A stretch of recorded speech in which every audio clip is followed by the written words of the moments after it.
Hey, what's up, guys? In this video, I'm going to tell you about an example and story of extreme fucking loyalty and honor among men. All right, myself included as one of those guys. So this story is about my co-defendant. In a lot of my cases, we got caught up together. The same person I told you guys about that did that escape in one of the last videos where he got away from this big fucking multi-task force that ran down on us.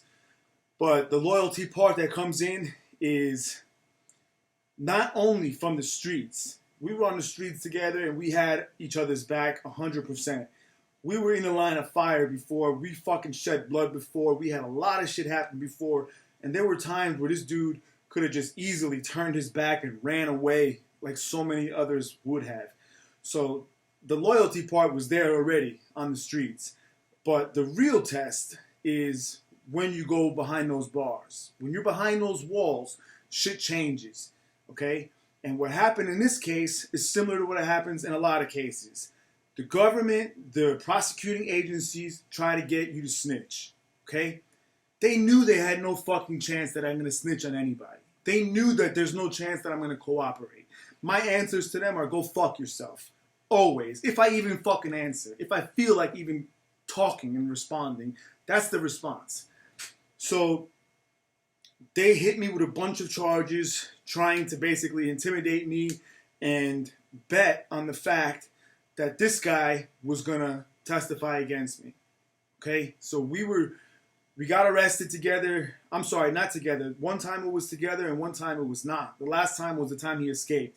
I was already in county. He came in like a week later and I saw him. From that point, we were classified separately. We were separate. I didn't even see him. We weren't even locking in together in the same unit for a while.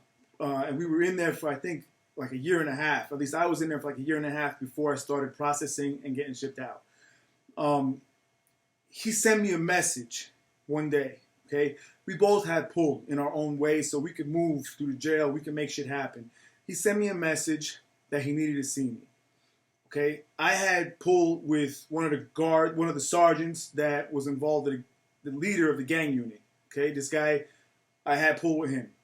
So I set it up so my friend and I could have a meeting in this guy's office and told him to get the fuck out. He and I now sit down, I ask him, what's up? And he tells me that the state showed up at the jail and had a meeting with him, pulled him out. And they slid him some paperwork, and he looked at it. And they explained to him what those documents were. And what they told him was, you are facing life in prison the rest of your fucking life. And we know you have a daughter, and we know you have a wife, we know you have a family, we know you have shit you'd love to get back to out there. We don't want you. We want your fucking boy. We want him. We want the fucking dude that you call Hollywood. That's the motherfucker we want. Sign these documents and you'll be out of this fucking shithole before dinner. Instead of eating these fucking county trays, you will be eating whatever the fuck free meal you want. That's what they told him. Okay? So understand, guys, this loyalty and this stand up and this honor and this strength shit, this shit doesn't exist anymore. I've seen the baddest motherfuckers in the streets break and fold and rat. When you're being threatened by fucking football numbers and life sentences, 100-year sentences, things change, guys. All that tough guy shit goes out the window. But it didn't for us. So he refused that deal, immediately reported it to me exactly the way I would have expected him to. And in turn, we played it out. The state fucked up in their assumption that he's going to rat, or in their assumption that they're going to put me under such fucked up conditions that I'm going to just sign for any plea bargain and accept any deal. Okay, the deal they wanted me to sign for was 30 years.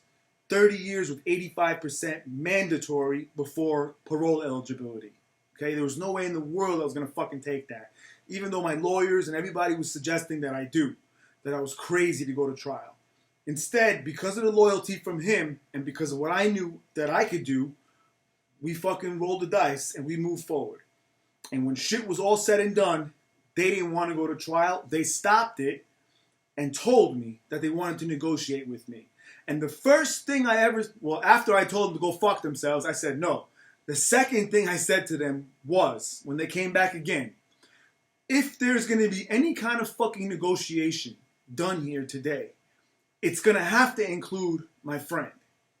And they said no, absolutely not. And the reason they didn't want to do that is because he had some additional charges that were outside of our case together. We had multiple cases together.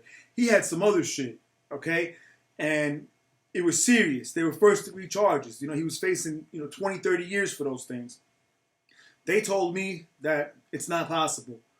You are not going to have the ability to negotiate for him. We'll make a deal with you alone. Keep in mind, guys, I'm facing a plea offer of 30 years. I got to serve almost the whole thing.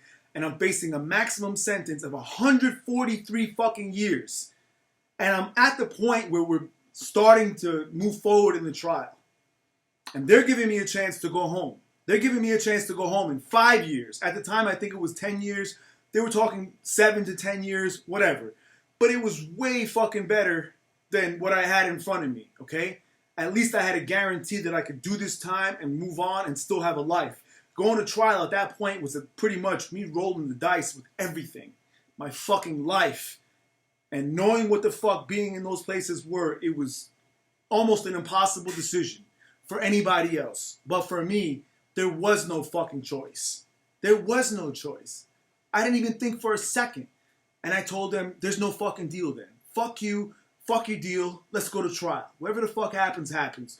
But I'm not moving forward and leaving him behind.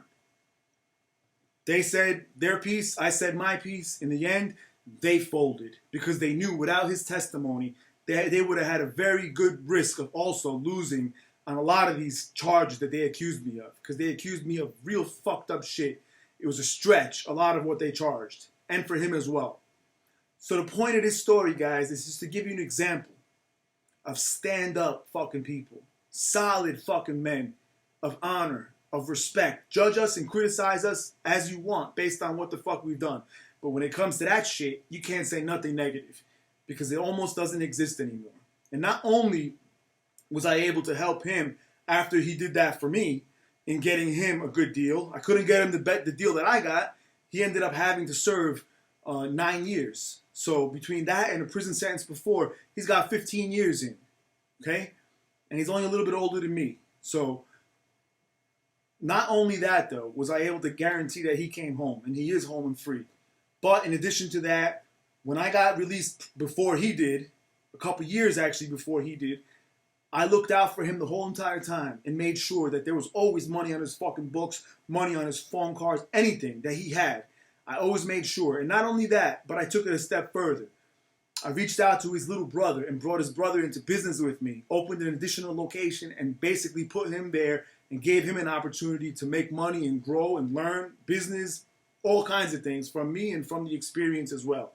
I looked out for his mother. I looked out for everybody. I looked out for anyone I could. So I stayed in touch with them. And I just want you guys to hear this story so you can think and understand that this shit doesn't exist anymore, guys. All right? It's not the only reason I'm not doing crime anymore, but a major one is that everybody fucking rats now. Everybody fucking rats. They all rat. They just see who can rat first is basically it, but they all fucking rat. And the reason I'm standing here today is because of that fucking unbelievable loyalty and honor among he and I. So I hope you guys enjoyed this story, and I'll talk to you next time. Thanks.